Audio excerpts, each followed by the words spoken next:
Today we are doing the Small Authortube tag, and I was tagged by Dolores Madil. We do have a paper with the questions. For some of them I jot down the answers because I kind of like needed to look for some of those answers. Let's get started. So the first question is, introduce yourself. What are your top 2 favorite genres to write, and what genre you think you will never write? So for this, let me introduce myself. Like I said, I'm Esther Marie Andujar, and I will say my last name again a little bit slower because I've seen that some people are having a little trouble with it when they kind of like want to mention me or mention my channel, which I'm very grateful if you do so. I know it's a hard name. A lot of Hispanic last names can be a little bit hard, but it is Andujar. The J sounds like an H in English. I'm a 30+ years old Puerto Rican woman currently living in Southern Virginia. But probably, as you have seen, or if you haven't, on previous videos, I am working out the possibility to go back home to Puerto Rico to my friends and my family. The next part of the question is, what are the top 2 favorite genres that you write in? So fantasy, pretty much anything in the umbrella of fantasy I enjoy writing. High/epic, contemporary/paranormal, urban fantasy, low fantasy, which is just kind of like it can be confused with magical realism, even though they're not the same. So anything in the fantasy umbrella. And then I highly enjoy writing romance books. I do have specific tropes that I both like writing and reading. So I cannot say that I like writing and reading everything under the romance umbrella. I do have a specific tropes and types of storylines that I enjoy. And for the last bit of the question, genres that I will never write will be horror and erotica. I can watch horror, and I can read it. I'm not pulled to it at all, almost. Even though I'm currently reading a horror book, but I'm reading it because the writer is Puerto Rican and the characters and the setting is in Puerto Rico, so I'm very interested in that. I want to support a fellow Puerto Rican, and it actually uses a myth that is very popular in Puerto Rico and in other Hispanic countries. If you are interested in that book, it calls 5 Midnights, and the premise is if El Cuco was real. I will leave that in that. I will try to, yes, I will put the link of the book in the description. I will put a couple links where you can find it, and you will be able to buy it in whichever website you preferred. And I cannot write erotica. I could possibly read it. I've read very spicy heat, like super heat level books and fanfic, but I don't think I have it in me to write it. So, second question is, how long have you been in AuthorTube? So I had to go back to my channel and look. Apparently the first video I posted was all the way back in August 2019. So technically I'm over a year old channel, but I got a little bit more consistent, and I say a little bit more because there is a few months in between of a lot of the videos. Once the pandemic hit my area, which was end of March, beginning of April 2020. So if I use those dates, pretty much around reaching the year in AuthorTube.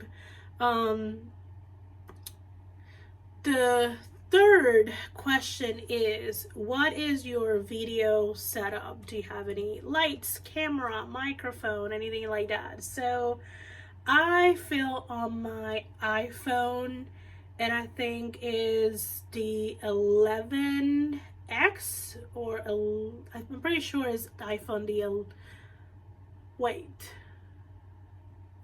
so I use my iPhone 10X. That's the one that I have. It records really, really well.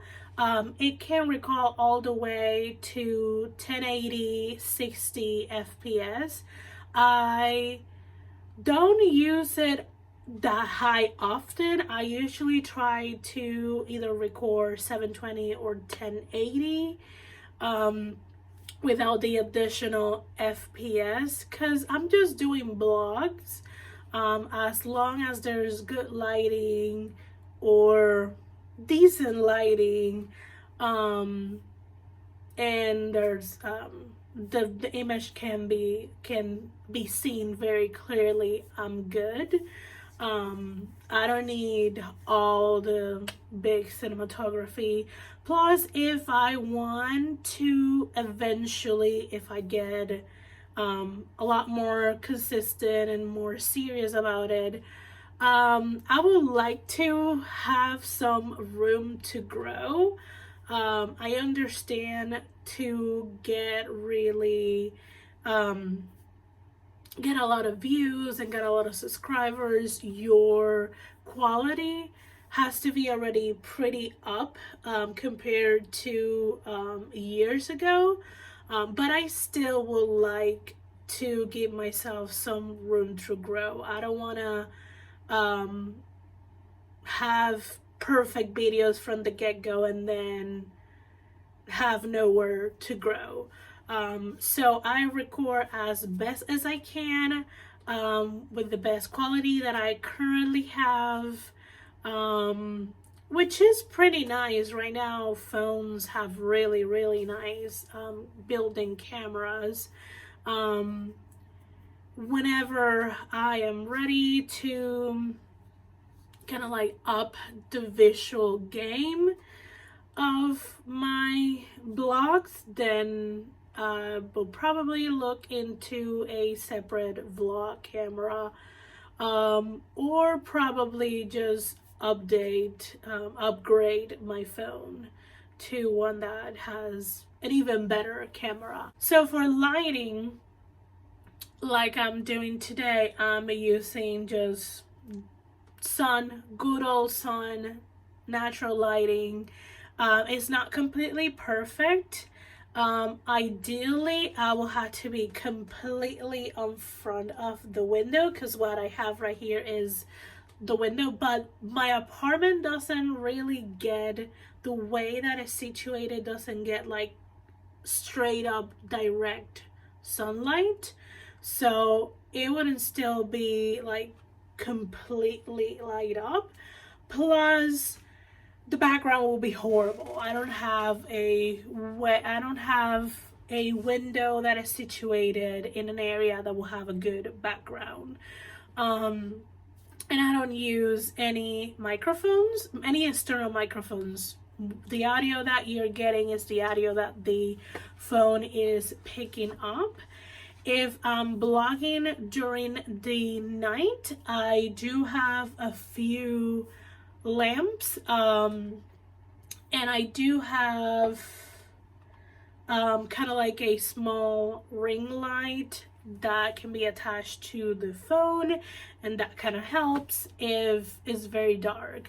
Sometimes, as you have seen on my blogs, it's very late, and I don't have that many lights on. It's usually just the light of the laptop screen, and that's what I film with late at night, just for update clips. Then I never use that for like a longer chat video. So yeah, very small equipment, very easy to travel with and move around my apartment and outside of my apartment. I do have 2 tripods. The one that you're currently in, which is a pretty long one, and then I have a smaller one.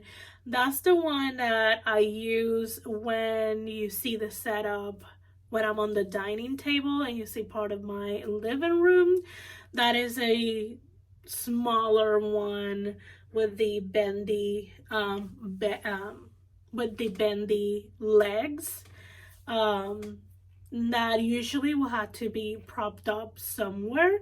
So I usually have it on either my desktop table or in the dining table, which is where it's at currently. Yeah, those are the things that I use to record. For editing, most of the time, it's easier for me, since the video is already on the phone, to edit it on the phone using iMovie. Usually, once I finish the video filming, I'll just start a project on iMovie app and start cutting and editing and all that. And it's a lot easier for me to do everything on the phone. I'm currently feel like it's a hazard to film on my phone and then transfer the file to my laptop to then edit it, to then posting it. It's just, I'm someone who tries to avoid as many steps as I can. Anyways, that's what I use. It's more convenient for me right now. And I use Canva's free version to do my intro and my outro and my thumbnail. So yeah, that's everything that I use for my videos. Question number 4. Do you script your videos or do you wing everything as you should? Most of when I doing tags, they're a little scripted. Like I write the questions and kind of like jot down some of my answers, but I still wing a lot of it. My blogs are completely wing. They are clips that I gather through the days, and then I compiled them and I edited them. So winged person and suffer through the editing. Question number 5. How do you balance AuthorTube with writing? Very easy. If I'm not writing, there's no AuthorTube videos. And probably this is something not having a schedule helps me with. When you set yourself a schedule, and you share it with people and people are expecting you to stick to it, you do have to, in my opinion, you will probably need to have a lot more variety of content in your videos. Like you will probably have chatty videos, tips and tricks videos, vlog videos. But personally, as someone who has been watching AuthorTube for years, there's so many videos with tips and tricks explained by so many different people that I believe I don't have any other way or any new way to explain something. Plus, I do think if I have a tip to share, I will most likely just share it naturally on a writing blog. I personally don't watch a lot of sitting downs unless I auto watch AuthorTube. I'm more someone who enjoys writing blogs and day in the lives kind of thing. I'm more someone who watch more writing blogs than sitting down tips and tricks videos. So that's what I want to produce. That's the content that I want to have, writing blogs. Because what I want to do with this channel is to document my writing journey. Not a teacher, I'm not a published author, I don't have years of professionally writing experiences under my belt, so I don't feel I have anything new or creative to say. Most likely if someone asks me a question, I know which video or which blog or which Twitter thread or which Instagram post I can point at them and be like, that's some answers to that. That's what I use and how I learn it. There you go. I don't personally, it's not something that I'm interested in doing. So scheduling for a mainly writing blog channel is hard because I'm not gonna be blogging if I'm not writing, and filming my writing process helps me get accountable.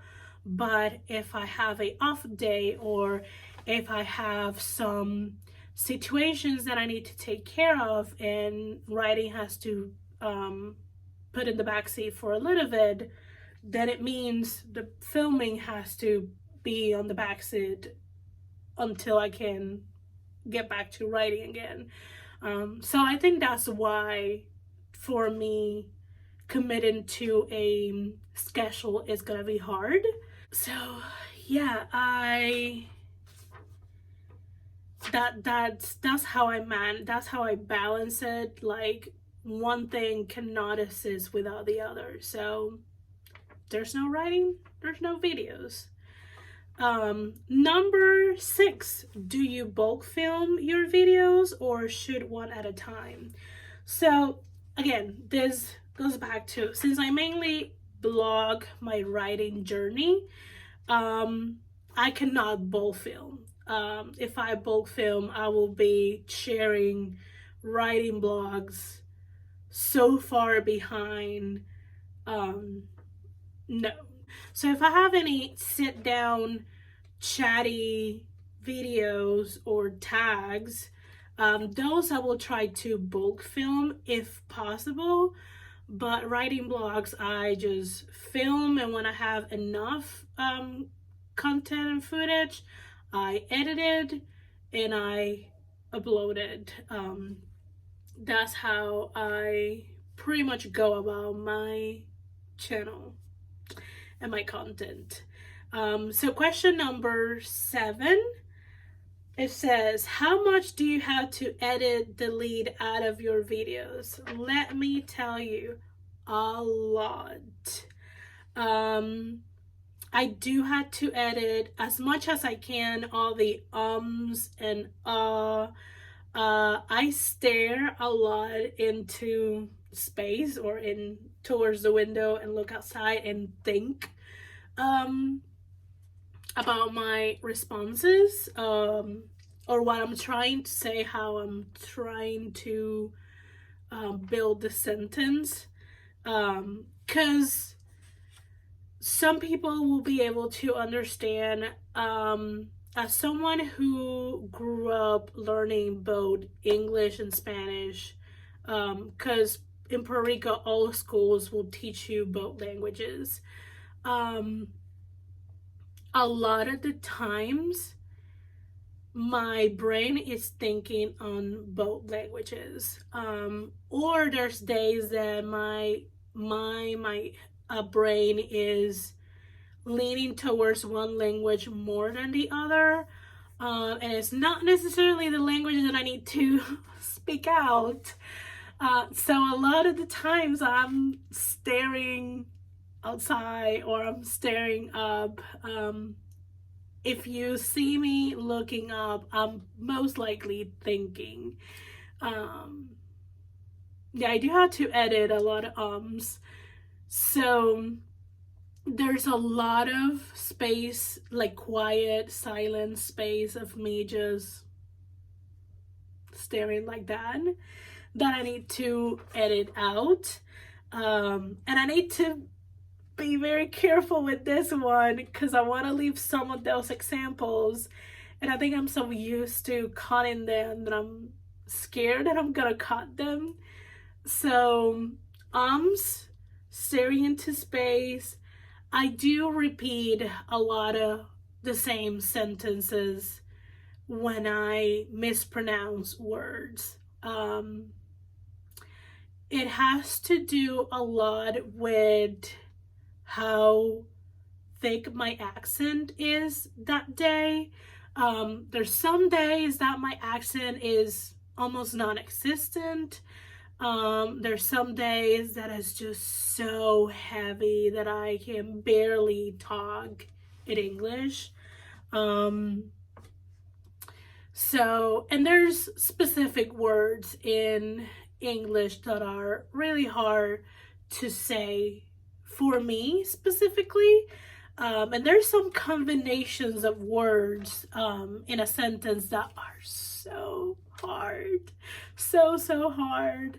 So a lot of times I repeating those same like sentences or phrases or the words specifically. There's times that even though I try 3, 5, 10 times, still sounds the same, I cannot get it right, I'll give up. I'm gonna be honest, I give up on that and I'll just keep it as it is, and hopefully you will get the word through the contest of what I'm saying. So yeah, there's that. If I go on tangents that are not related to what I'm talking about, I just cut them. And sometimes I say too much information, especially if I'm relating a story or talking about an event that has some of my friends and some of my family included, out of protection of their privacy, I cut that as best as I can without butchering the story that I'm trying to say. Sometimes I just had to repeat the story. Like, I will say all of it and then I realize, oh, there's too much information that is not mine that I'm sharing, and I shouldn't, out of protecting their privacy. So I repeat the story, editing myself while I'm talking. So I will cut the previous time that I told the story that has too much information. Because I'm the one deciding to put myself out there in the internet, interwebs. They are not. So I have to be very careful with what I share, that have them included. So I do a lot of editing. I do a lot of cut and delete. Probably that's why I struggle with editing, because I leave a lot of trouble to my future editing self. And I should be sorry to my future self, but at the same time, it's just the way that I work. It is what it is. That's very similar to what I do with writing. So probably that's why I don't enjoy editing, both in writing and videos.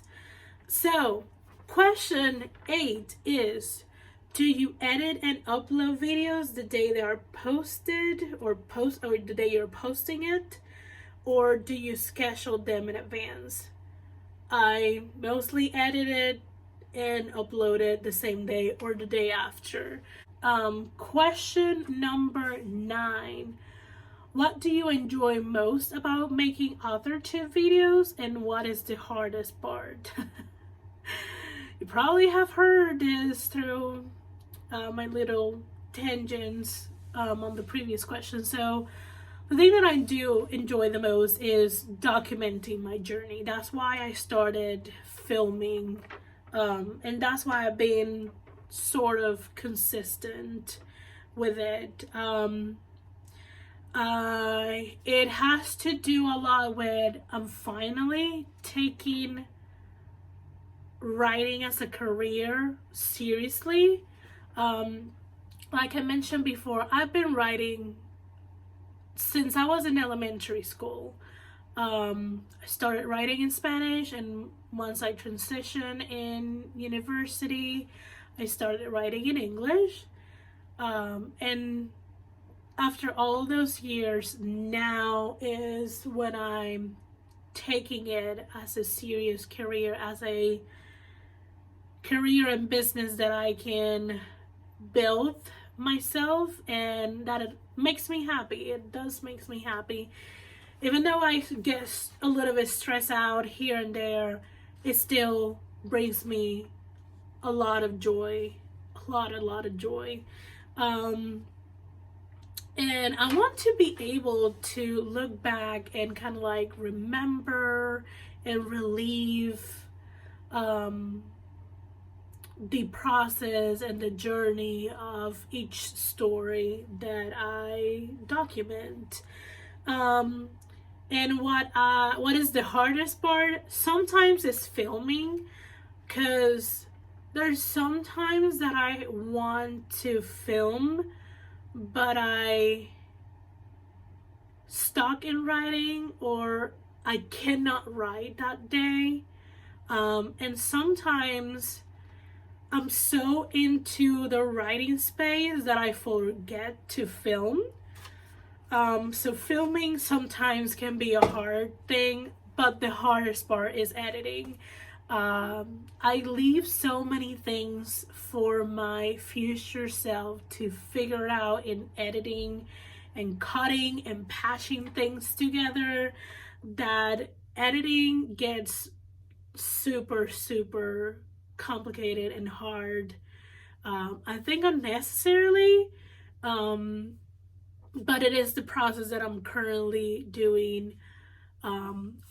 Related to the editing, I don't have a specific style of videos besides writing blogs.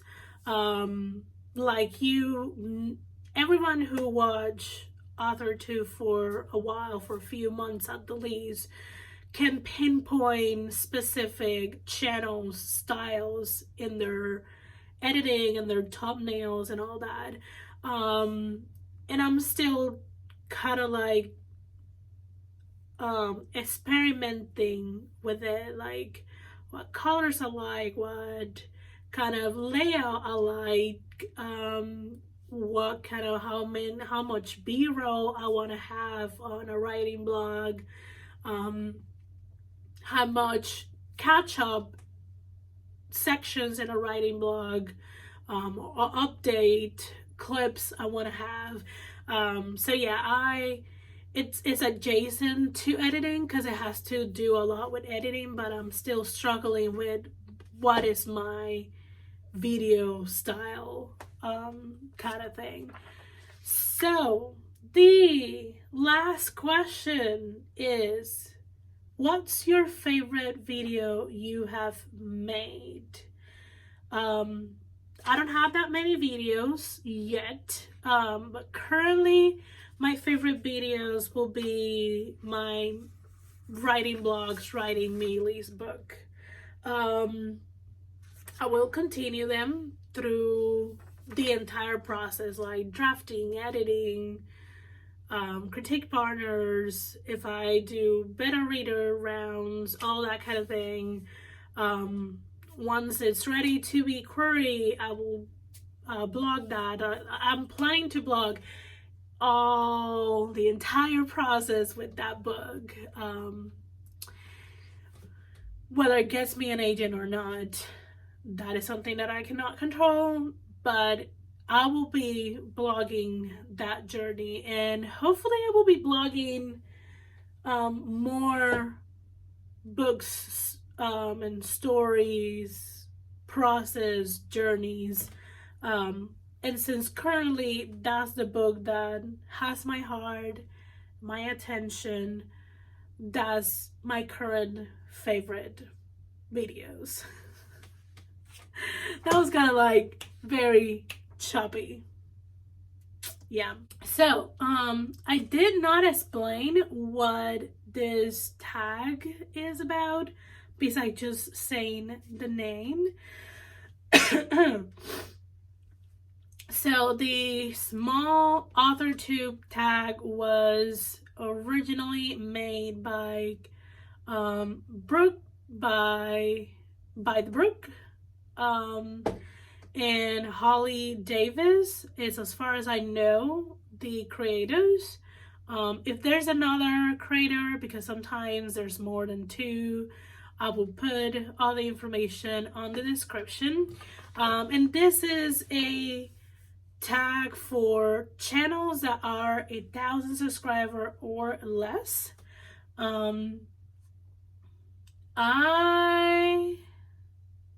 Let's see if I have any small author tubes in my channel that haven't done this and tag them.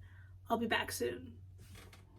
So, since I'm still so new to all of this YouTube studio stuff, I couldn't find the list of my subscribers to see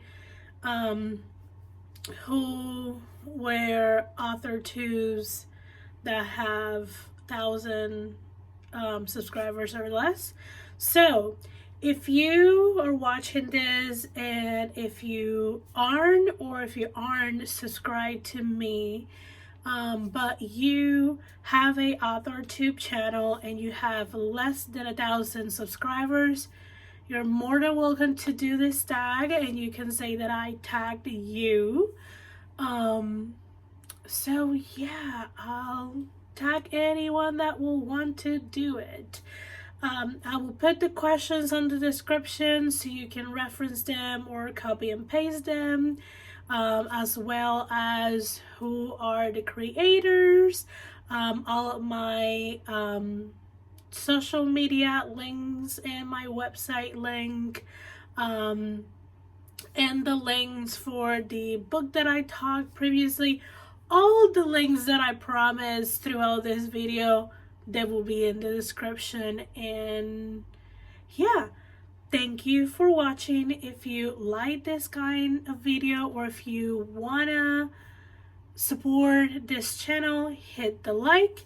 If you want more writing vlog type of content, I will suggest you to subscribe. Since I don't have a specific schedule, it will be the best way to know where I'm when I upload. It will be the best way to know when I upload a video. Yeah, that is it. Thank you for watching, and I will see you guys in the next video. Bye.